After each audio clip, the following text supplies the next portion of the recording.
Mr. Harry Kaufman. Good to have you here, sir. 85 years young and a 20-year career man in the Marines. Welcome. You served in Vietnam, one of the most controversial wars in American history.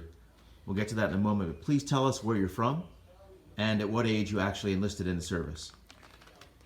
I'm 85 years old, and I enlisted when I was 20 years old, And that would have been what year?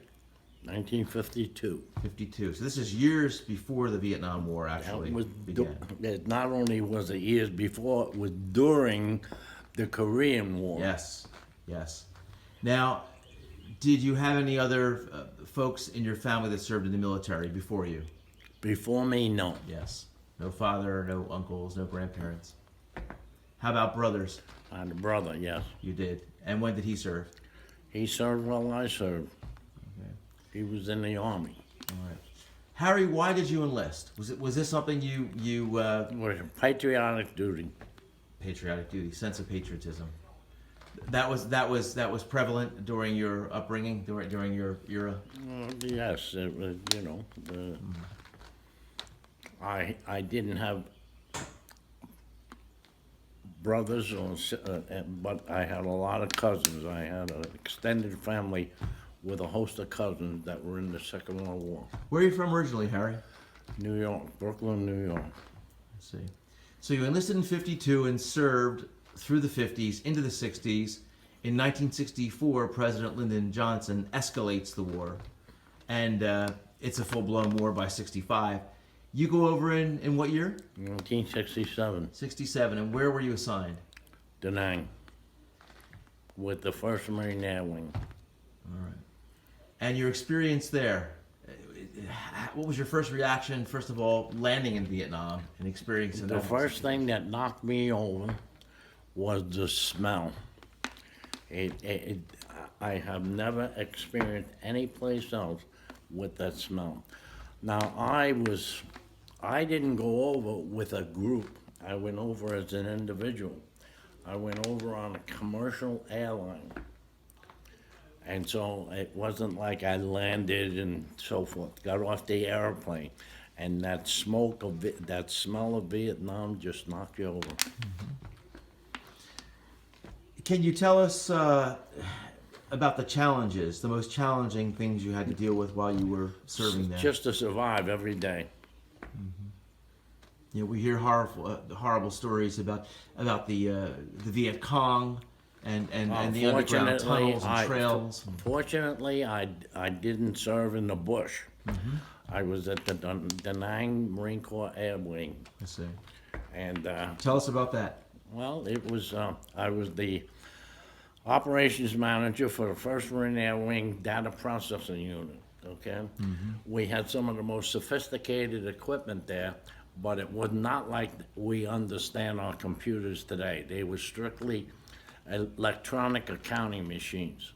But all of us had to do extra duties, and one of mine was to, every night, our perimeter, the helicopters went up and flew around the base on a constant basis and flew out flares on the perimeters to make sure we weren't going to be attacked by ground troops of Viet Cong, Vietnamese regulars.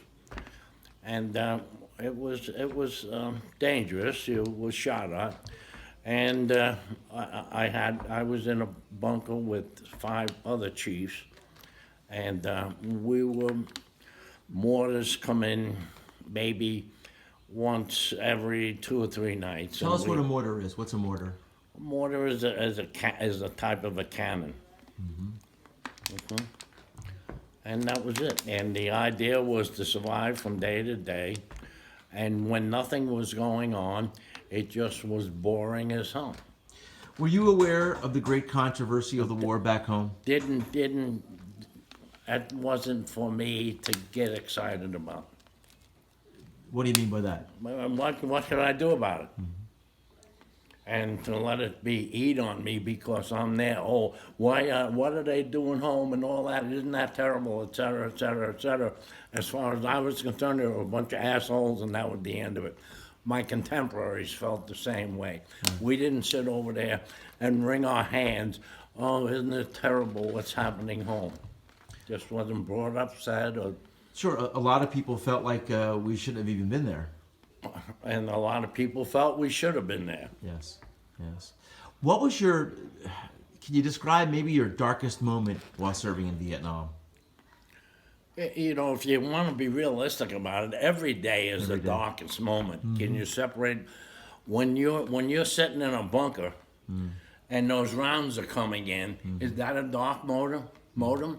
If one of those heavyweight shells fall on your bunker, is that a dark moment? When you're up in a helicopter throwing out flags and you hear ping, ping, ping on the helicopter, is that a dark moment? What was your most rewarding experience in the service? A fellow Marine, another gunnery sergeant, and I, Bob Fox being his name, we adopted right outside of our perimeter a school for Vietnamese kids. You adopted a school. And we provided books, writing material, athletic gear, the stuff. Nobody, it wasn't sent commercially or anything. My wife, my family, and her family, and my family, we would send home, and his family, send home what to send us, and they'd send us the stuff, and we'd give it to the kids at the school. So now, do I have this right? You did this while you were serving, or was this after the war? After you had left? It was in Vietnam. During It your was in time. Vietnam. All right. And I think we have a picture. Let's swing over to this. I think we have a photo of you with. Yes, we do. There it is. At the school, and I see some young children there. Yeah. See that little building behind? Yes. That was the school. Very good. So that was certainly rewarding. When did you?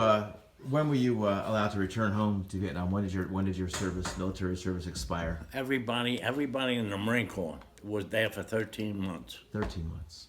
13 months. Yeah. Was again when you arrived home? That would have been what year? 1968. 68. Okay. And then there was the Tet Offensive that year, and The President. Tet Offensive was over. Yeah. It had concluded. And many people felt like we couldn't win the war after that occurred. You have to realize that I was a career man. Yes. I had dedicated myself to the Marine Corps and to the country.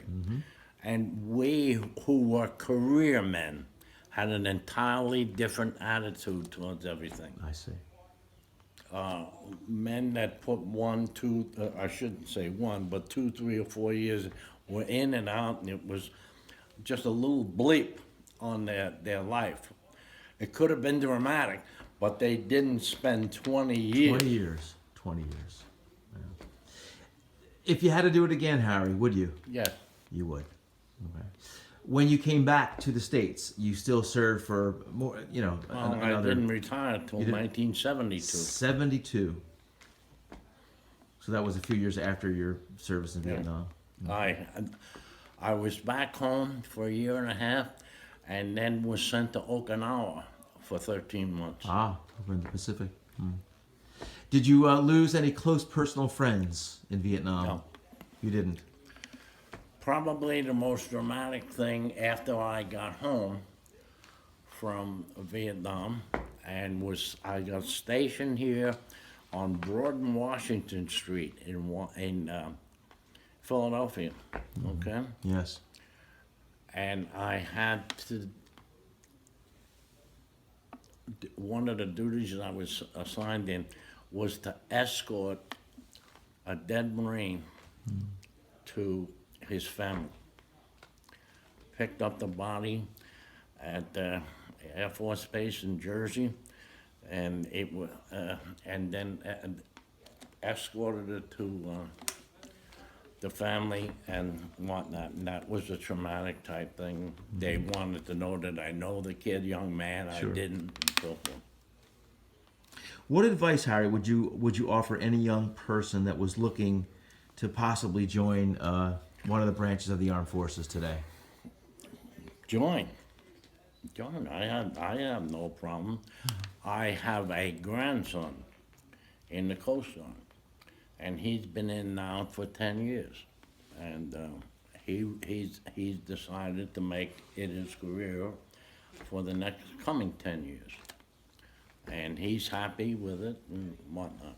Have you visited the Vietnam Yes. War Memorial in Washington? Yes, more than once. Okay. And your opinion of the monument? It's there. It's names? really, 58,000 plus, correct? it's there. Amazing. It's a fine tribute to all those people that made the ultimate sacrifice.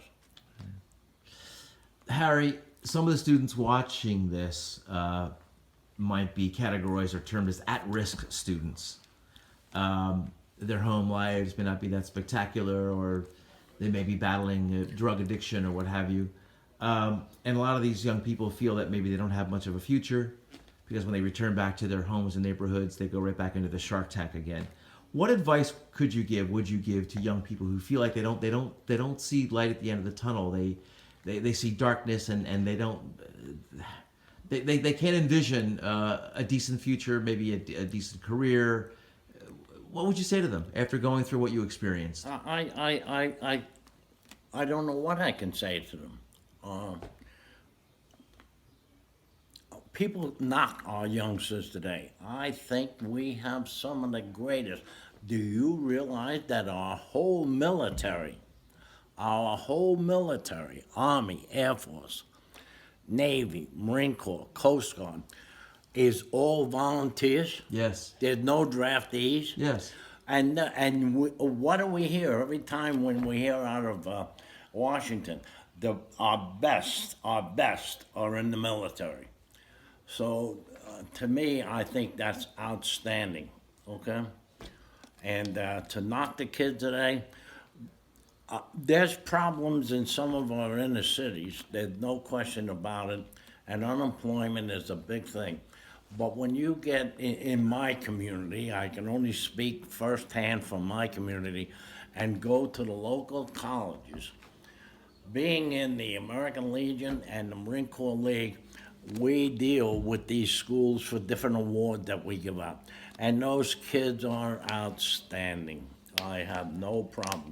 It's the old story of that 10% rattle the noise and make the most noise, and they're the ones that are paid attention to. Harry, would you be in favor of obligatory military service for like 18 or 19-year-olds like some countries have? Well, you just said, the kid has no direction. No direction. What's wrong with him putting 2 years? However, having been a career military man, you cannot draft them and force them to go in, because if they don't want to be there, they create nothing but havoc. When you're dealing, and how do you chastise them? I don't want to be here, Sergeant. I don't want to be here, Captain. What are you gonna do to me? Okay. So a draft is not the answer. They'd have to go and want to go voluntarily. And if they went and they didn't like it, gone. Right, you're gone right away. Not, oh, we'll try and change you, we'll try and teach you, we'll try and... You gotta realize that there are those levels of command that would be under fire all the time to try and change these kids. And we're not running a school. The military shouldn't be a school for wayward youths. Interesting point. How important is your relationship, your camaraderie with former vets? Are you guys close? Do you see the old guys you serve with? They're your brothers in arms. Yes.